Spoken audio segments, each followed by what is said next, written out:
Okay, good afternoon, everyone. It's 3 o'clock in the afternoon. Welcome, everyone. Most of you were online 30 minutes ago. Thank you for coming back here. And as I always have been doing the past 4 days, we start on the dot. It's 3 o'clock p.m. And as we promise you, we begin at exactly 3 p.m. Okay, well, welcome to everyone. I know we have friends all the way from Tuguegarao, up north, all the way down to Davao and Cotabato and Zamboanga, right? A big group from our friends from Adamson University, from CIIT, our very good friends brought in by PCPC, PAM Corporation, PAM Concepcion Power Corporation, yes, from Iloilo City. Great, thank you for coming on time, and we are going to cover something very interesting. Most likely, many of you are class advisors, that's why you're here. But even if you're not class advisors, there are many strategies that will be very, very interesting for you, especially to be able to create a culture among your students. No? Okay, well, let's begin right away because, as I said, there are many strategies I'd like to be able to share with you. Something we didn't get to do for 2 days, but now I think it's good to do it. I would like to start with a little prayer for all of you teachers. Here is a very beautiful prayer of generosity. And, as you're going to see from the presentation today, we've got to be very generous as class advisors, as teachers, now more than ever, because the students need us. Okay? The strategies I'm going to teach you, some of them, well, not some of them, but all of them will require more effort, more resources, sometimes more time, more commitment on our part. But it's worthwhile because the young people need us now more than ever. There was a question earlier posted if they can record the presentation. As I've always done in the past 4 days, this is being recorded and will be made available for you. Okay, if you are in our Facebook page, you're going to see within an hour after we finish our session the link to the recording of this presentation. And yes, you have the permit to download the PowerPoint presentations that are there posted and make use of them for your ECHO seminar in your respective schools. And you can even use the videos also, because my only objective is that we reach out to teachers and get them to have the message of stop teaching subjects and start teaching children. Stop covering curriculum simply and start making a difference in the lives of our students. That is the more important objective, right? So that's why, yes, you can use the PowerPoint presentations. You have my permission. You can use my videos. And I hope you do reach out to other teachers, especially those who are not fortunate enough to join us in this 1 week seminar. But if you want them to be able to experience uh, this presentation, then you can invite them to join us in the June series, June 21 to 25. We're rerunning two seminars and then three new seminars, June 21, 22, and 23. Okay, well, let's get straight to the topic. Being an effective class advisor is a choice. Let's face it, you and I have had many different class advisors in our lifetime, right? I mean, you know that we have had different class advisors. Let's put it this way. We've had some who were so class advisors. We've had some who were high impact class advisors. Sila yung hinahanap natin during alumni homecoming, right? When we go back for alumni homecoming, It's the class advisors who were very effective, who were um, very caring, who really took care of us that we look for. They're the ones that we want to look for, shake the hands, and look straight in the eyes and tell them, Ma'am, sir, thank you very much. I am who I am because of you. Or we may not say it that way, but that's what we want to express with the way we hug them, with the way we shake their hands, with the way we embrace them, with the way we excitedly look for them. And then you know what they will do, no? They will say, "Hey, ito naman, what's your name nga, iha? What's your name nga, iho?" They don't even remember us. They don't remember our names, not even our faces, but we have never forgotten that. We cannot forget them because they were very effective. They made a difference in our life. So, let's get on our references for the strategies, the many strategies I'm going to share with you. Aside from my 34 years inside the classroom, um, will be from Rafe Esquith's book, Teach Like Your Hair is on Fire, um, a grade 5 teacher in the last 28 years in a poor community in Los Angeles where most of the students either end up failed, uh, kicked out, or even jailed, except except all the students who passed through his grade 5 class. What does he do? He teaches for character. And what I'm going to share with you many of the strategies from Rafe Esquith. Now, most of his students are non-English speakers or students who are English as second language students. And yet, because of Rafe Esquith's strategies, all of them are able to publish a book by the end of grade 5. Okay? And then the bell rings at 7:30 in the morning, but they are all there excited to do math and English drills by 6 a.m. Not forced, but excited to do it. How does he do that? I'm going to share with you how he does it. The bell rings at 3:30, but the students prefer to be there until 6 p.m. to rehearse for a Shakespeare play. Excited to do that. How does he do it? Well, I'll share those strategies with you. And that Shakespeare play that they rehearse for by the end of the year, they are invited all over the United States to present it, to stage it. Okay? Now, as I said, most students in that community end up failed, kicked out, or even jailed, except his students in grade 5, all the students who passed through him in grade 5, and all of them end up in Harvard, Stanford, Yale, and other top universities. And many of them are highly successful professionals now. How does he do that? I'm going to share some of those strategies with you. So this is the book. Unfortunately, this is not easily available in Manila. You will have to order from Amazon. But I'm talking to Fully Booked now to try to make those copies available nationwide because they are fantastic strategies that teachers should learn, should learn from. And then I'm also going to get again from the book of Hal Urban, Lessons from the Classroom, 20 Things Good Teachers Do. And even if the title says 20, there are dozens and dozens of strategies there. Many I shared already in the class advisory yesterday. Sorry, in the classroom management yesterday. But there are many more strategies that he talks about. I hope we can cover some of them in our session today. And then, if you are in the Facebook page already, of Better Teachers. I'll show you later the page for those of you who are first time to be with us. One of the first things you should download is this book.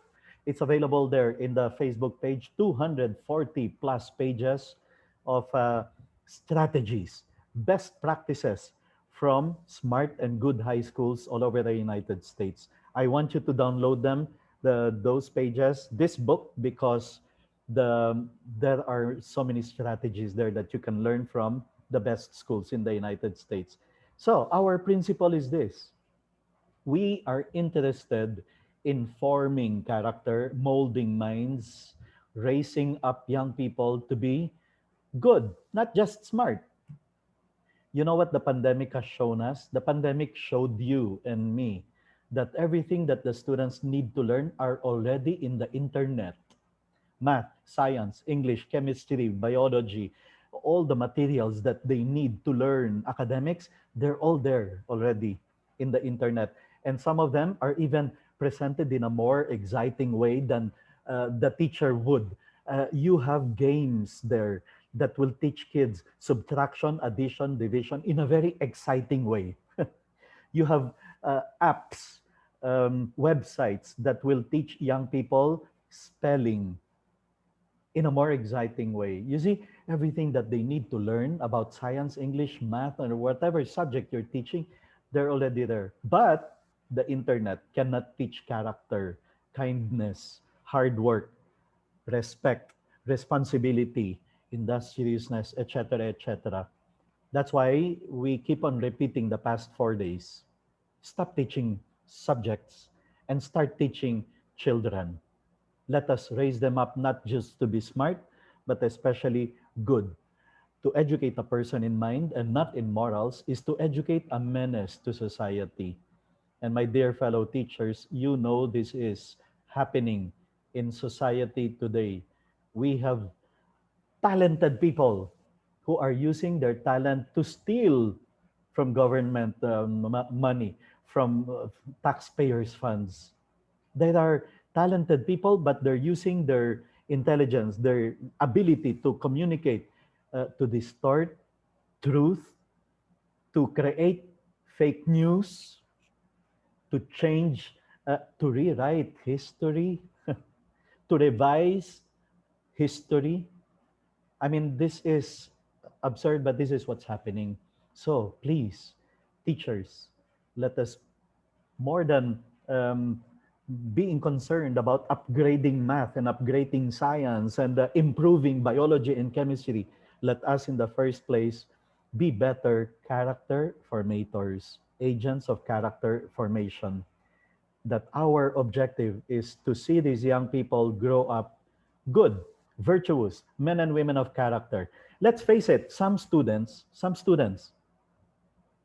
hanggang doon na lang talaga yung kaya nila sa math. They're not going to be geniuses in math.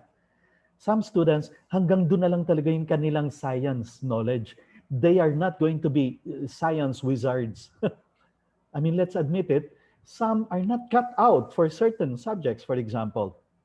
But, but no exception. All of them can grow up to be man or woman of character. All of them will have to grow up to be good. And they need our help considering the kind of environment that they're living in where the opposite is being fostered. We looked at that the past days. Vulgarity, glorification of what is immoral. These are the things that the young people are subjected to by the environment. So look at this. We ask the question, who is forming the conscience of the children according to principles of PAREF education, for example, Parents for Education Foundation. And it's not only PAREF, but it's really according to anthropology. The parents are the primary educators of the children. The parents are supposed to be the first educators, character formators. They say that by the time a kid enters your classroom, he or she should have learned already from mommy and daddy at home hard work, kindness, industriousness, respect, courtesy. But you and I, who have been teachers for the last 3 decades, we know this is not what's happening. We sometimes see students entering our classrooms and they don't know hard work. You announce an assignment and they already complain and they already moan and groan in that's what we are seeing now. Or you now have students who come inside our classroom and they treat others unkindly. They're bullies. They never learned kindness at home. What is happening here? Well, we are seeing that there are more and more homes that are not, well, in an irregular situation, maybe because the mother is absent, the father is absent, the mother is working in Dubai, the father is in Saudi. This is a Philippine phenomenon, unique to our country, with almost 10% of the Filipinos working abroad. We have OFWs, 11 million of them. Now, we are not attacking the OFWs. We are simply saying, as we have observed inside a classroom, it's different when the parents are there to supervise at home. It's very different if the parents are there on top of computer use of the students, their sleeping habits. The parents are there at home to make sure that the kid is studying, the kid is kind, the kid learns courtesy. So, parents, yes, but we are seeing a bit of a problem. Now, research says media is very, very powerful in influencing mindsets. We include here social media. It used to be that television is like our number one enemy.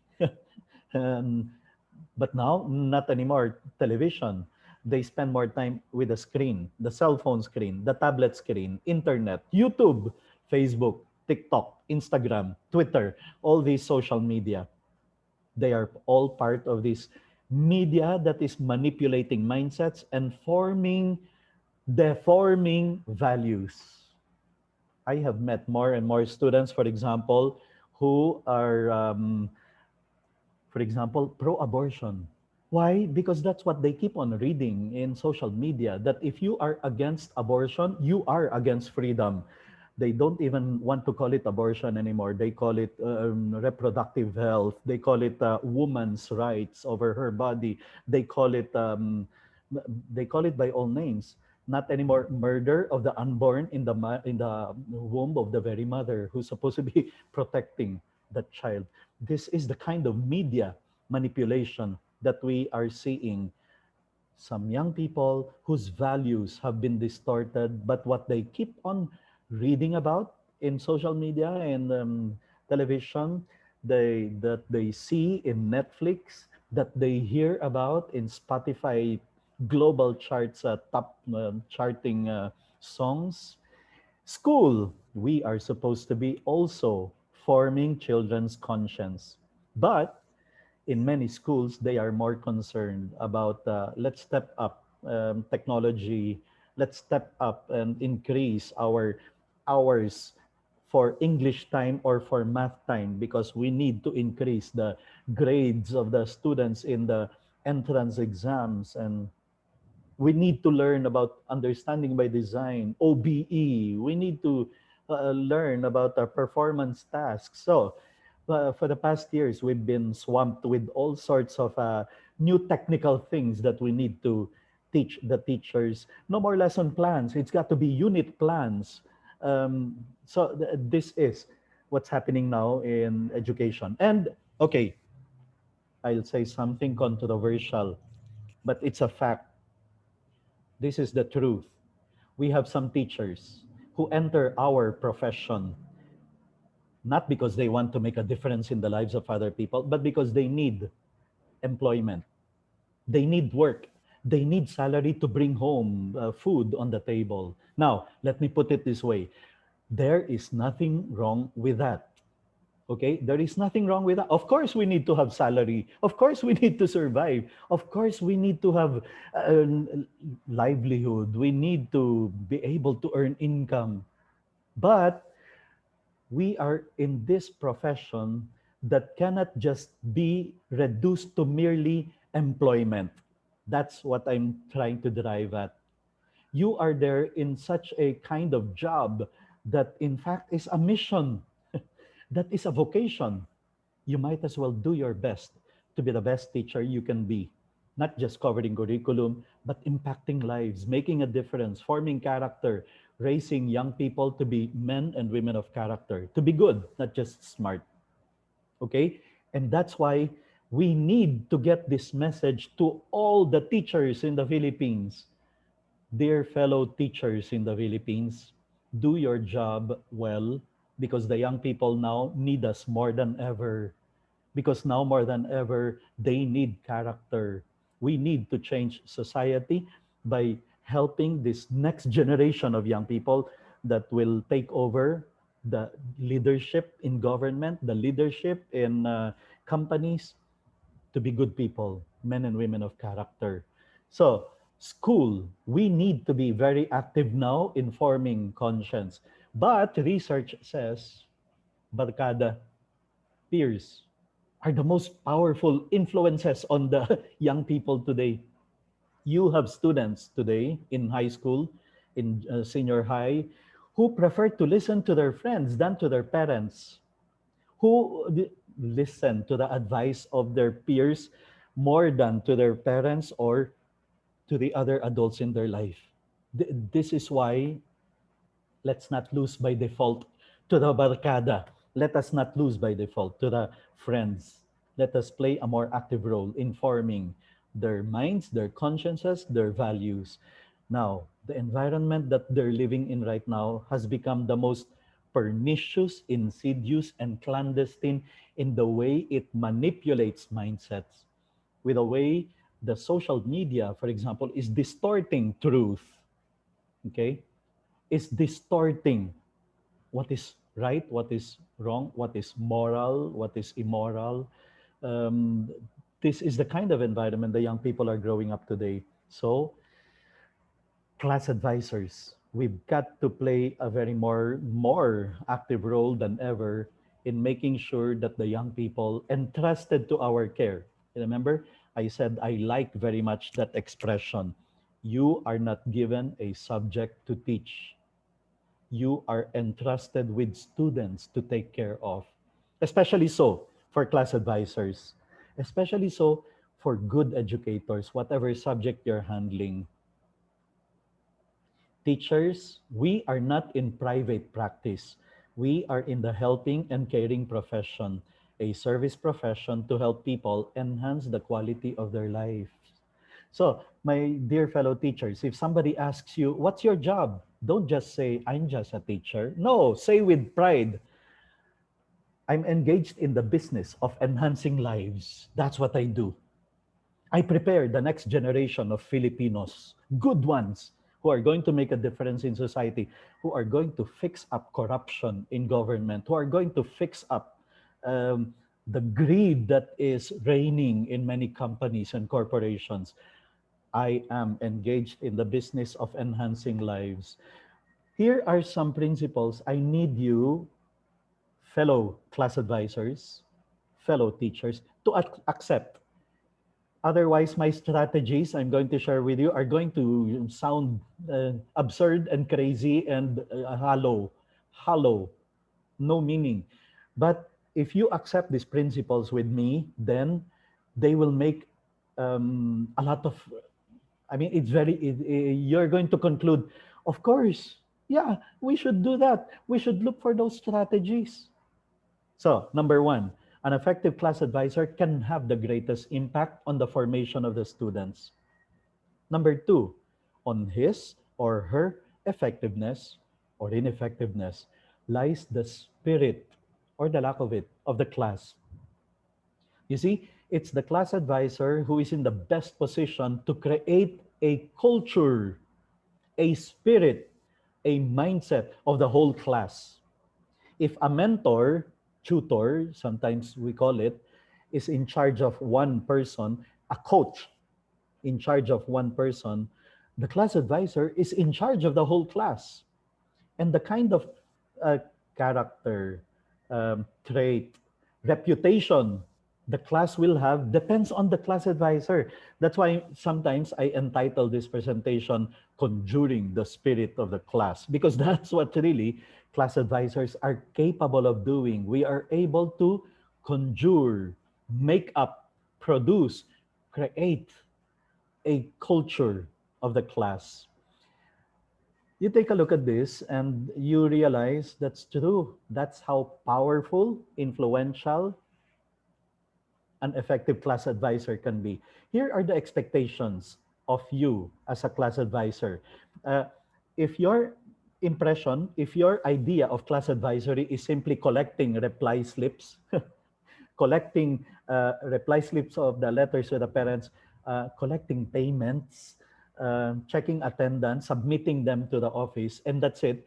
Well, remove that. That's not class advisory. That's not, in fact, the job you should be doing.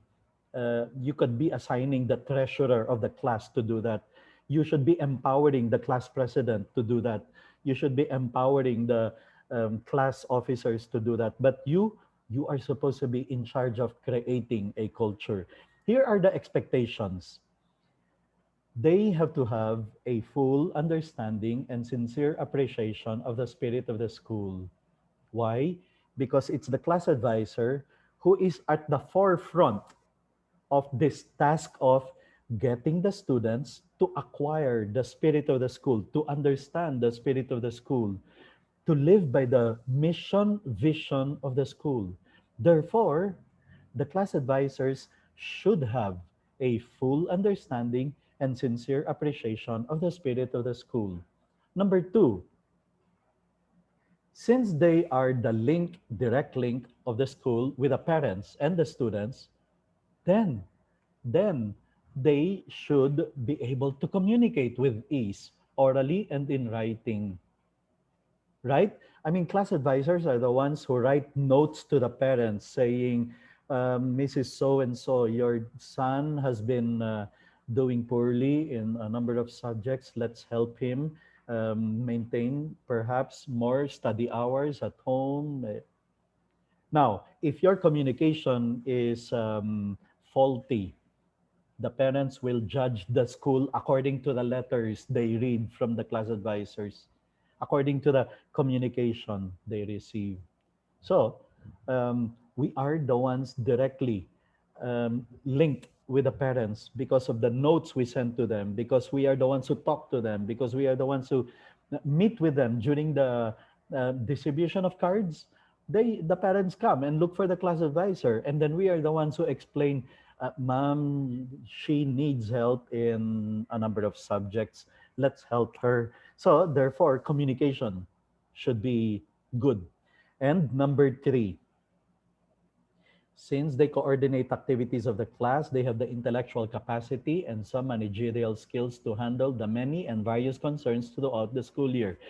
Those of you who have been class advisors for a long time, you've not just been class advisors, you were the how do you call that, choreographer of the students preparing for the Christmas presentation, right? You were the coach for their declamation competition. You were the cheerleader during the intrams. I mean, with all the things that are happening throughout the year, you need to have a certain intellectual capacity and managerial skill to oversee all these activities throughout the year, from the school opening all the way to, especially if your class is graduating, oh my, you even have to prepare them for graduation, rehearse them, you even have to come up with so all these things. Those are the three expectations. So there are some administrators in our audience today, and I will have to tell you, you need to make sure you have training activities for your class advisors on these three things.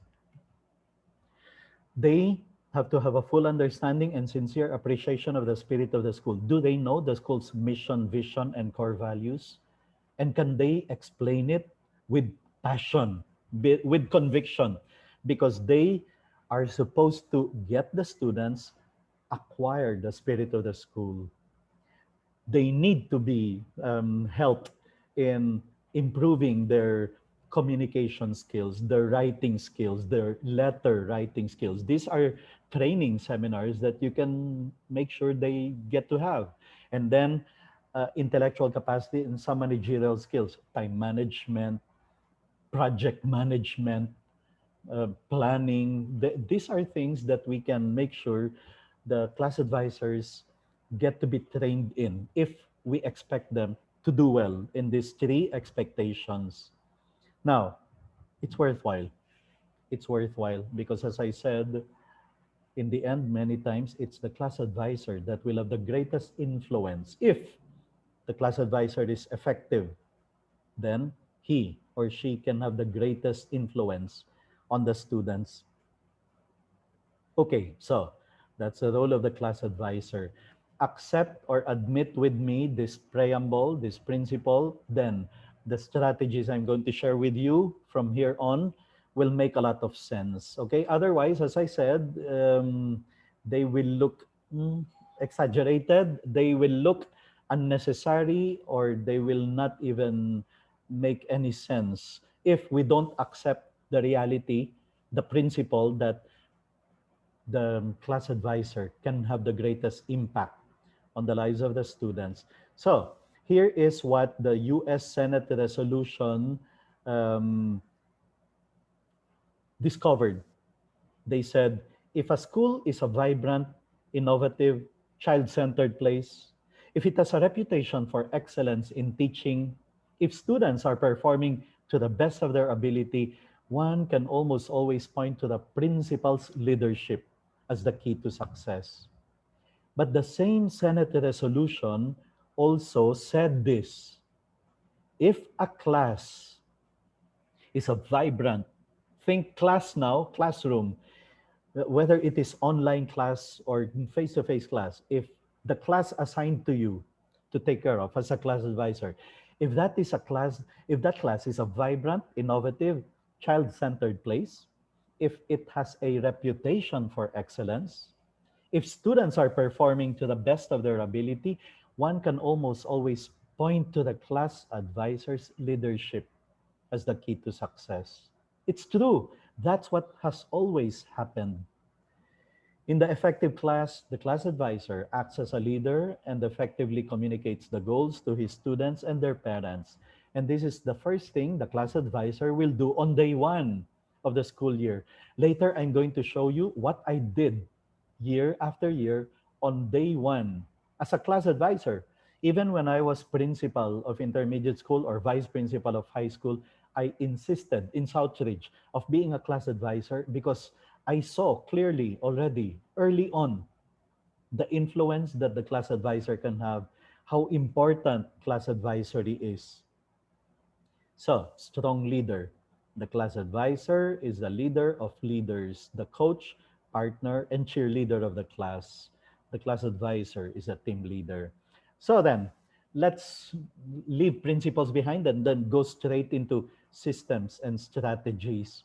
When I talked about creating a kind and caring classroom, on Tuesday, I think I talked already about the VOM system, Virtue of the Month system. Well, we now talk about another system, the Class Excellence system.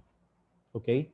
Award for Class Excellence, where we give recognition to students who are able to reach a level of excellence in the way they fulfill requirements. For example, in all the schools I taught in, I always made it a point to put in place this system. In Bannister Academy, their logo is like this. So we called it the Lion Award for Class Excellence. When I was in Southridge, there was a year the principal, Mr. Zaen, said our battle cry for this year is soar great heights, soar great heights. That's when I started the Class Excellence Award. So we called it the Eagle Award for Excellence, Eagle Award for Class Excellence. And in Northfield, we called it the Mariner Award, the Lighthouse Award for Class Excellence, because it has relation to the like the logo of the school. No? Okay, so now in Bannister, because this is the logo, we called it, instead of calling it points, we called it shields. 20 shields instead of 20 points. So this was the Southridge experience, Soar Great Heights. We called it Eagle Award for Class Excellence. So the scoring, instead of to make it more exciting for the students, and yes, this can be done even in an online setup. In fact, you should be doing it. even for an online setup, even if you are not inside a classroom. So the SOAR Great Heights Eagle Award for Class Excellence, instead of simply calling it points, we called it wings. 20 wings for the class because they have zero absence, zero tardiness for this month. 40 wings for the class because 40% of the parents attended the get together, the PTA meeting. In the case of Bannister, as I said, we called it shields. 100 shields because 100% of the parents in that class participated in the Foundation Day celebration. So look at this list. Here are some ways by which you can give points or wings or shields.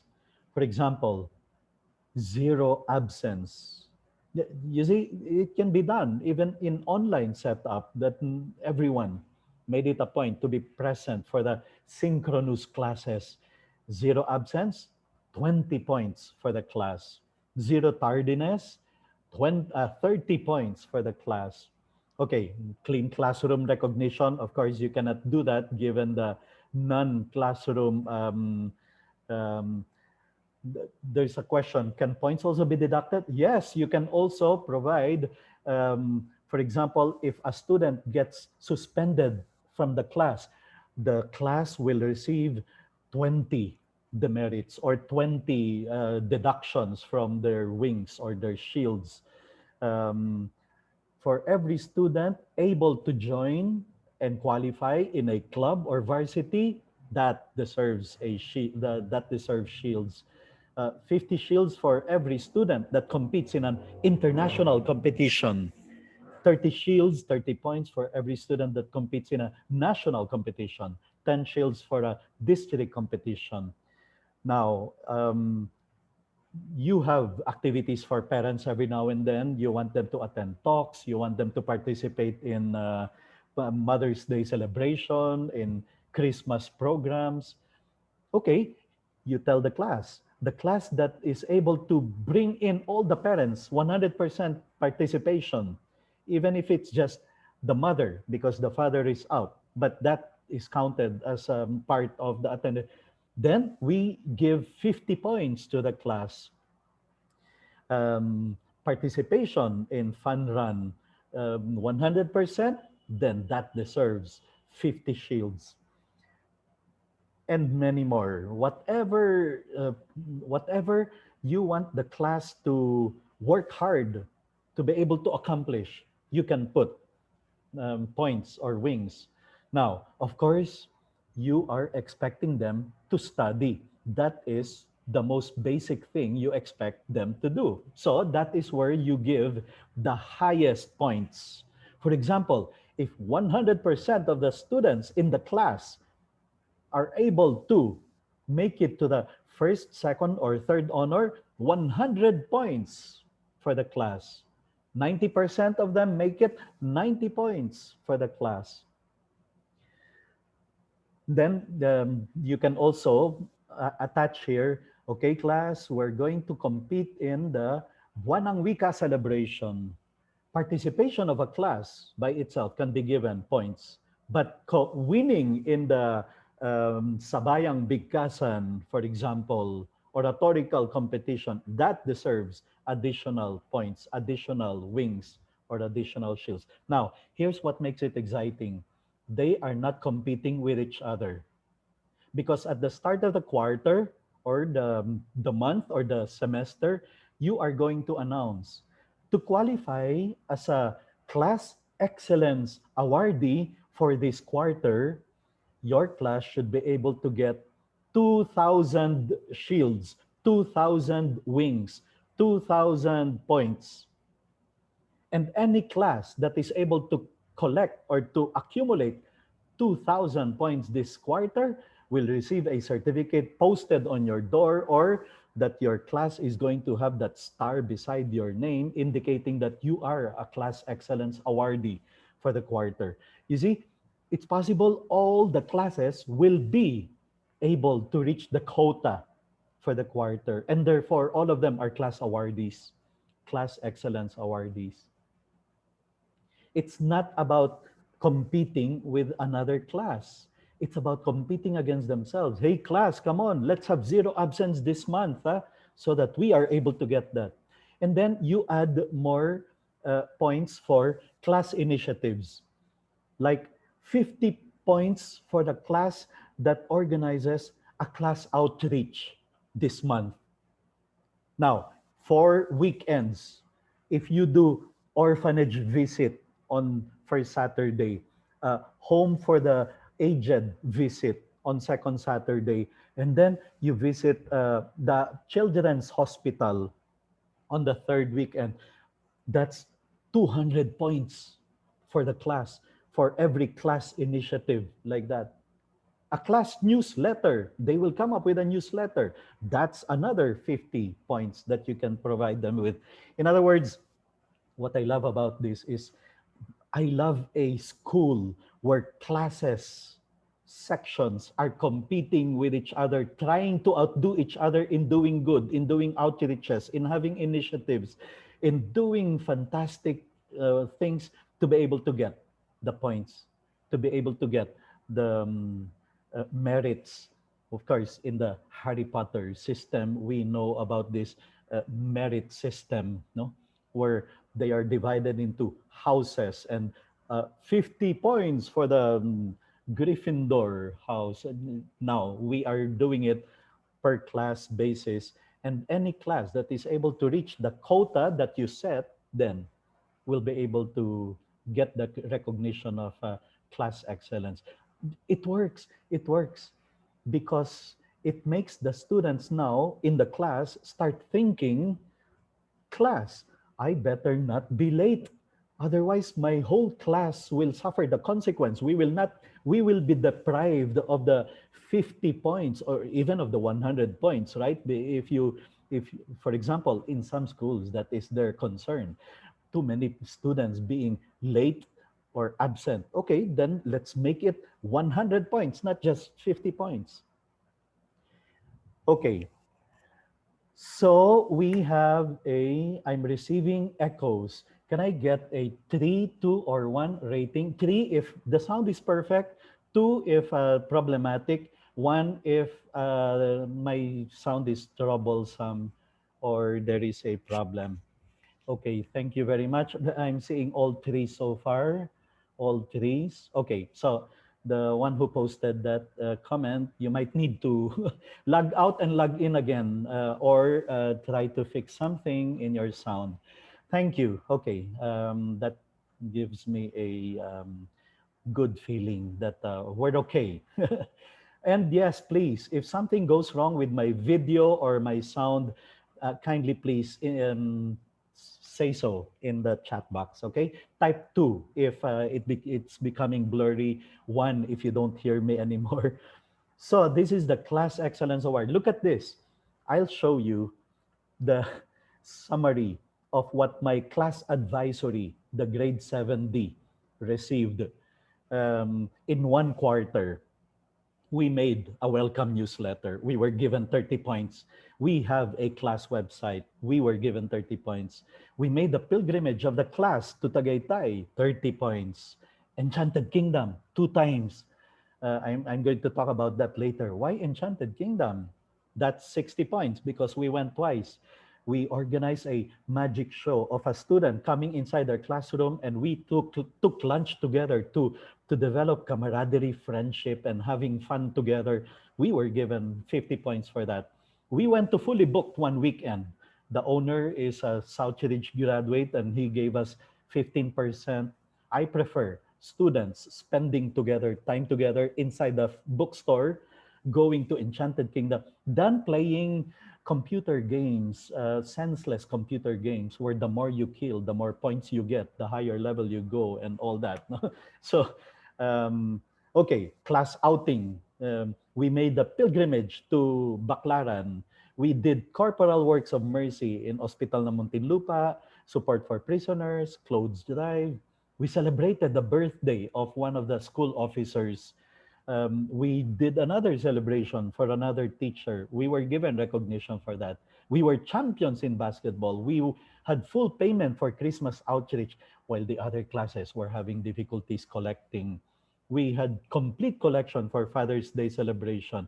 We had the full pay, etc. So you can come up with many other initiatives, or you can put in the criteria, those things that you have been having a hard time getting the students to do, include points in the class excellence recognition. And you will see the students working so hard to, hey guys, make sure everyone is completing the gala attire, please, because we want that points. Now, of course, some of you might start thinking, the students doing that for recognition. Why not? I mean, that's not bad. I prefer this than the students not excited at all about anything about school. I mean, you have students who don't like school. I mean, it's a reality. Who see school as nothing but a place of tedious suffering. Okay, they see their friends, but that's about it. But we will make school exciting for them with this class recognition award. So, what is the prize that they receive at the end of the year? For every quarter, it can just be a certificate that they proudly display at the door of their classroom.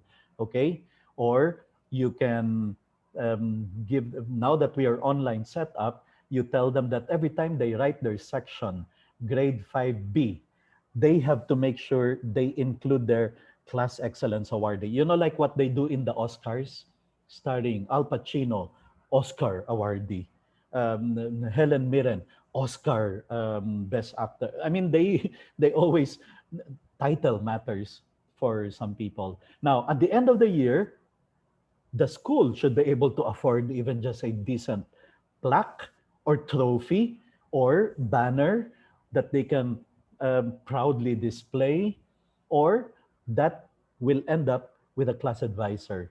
Now you're beginning to see, it's a class advisor who's going to passionately make this happen. If the class advisor is a go-go class advisor, you have a class that is so vibrant. You remember the description given by the US Senate resolution earlier: vibrant, child-friendly, child-centered.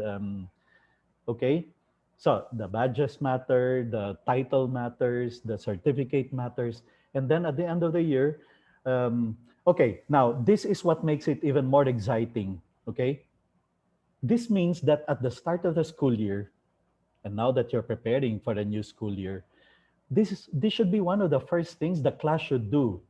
Come up with a class name. I mean, let's not be just called grade 5B. What? Generic? No. Okay, class. Okay, school. This year, you should